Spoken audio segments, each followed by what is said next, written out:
మీరు కోడి పందాలను చూసే ఉంటారు, అలాగే పొట్టేలు పందేలను చూసి ఉంటారు.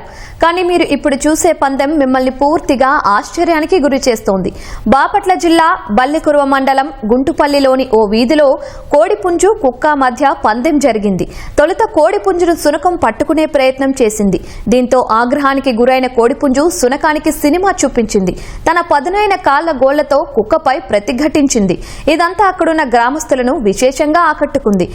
కొంతమంది మాత్రం కార్తీక మాసం కాబట్టి సునకం కోడిపై ఆప్యాయత చూపిందని, లేకుంటే చికెన్ 65 అయి ఉండేదని నవ్వుకున్నారు.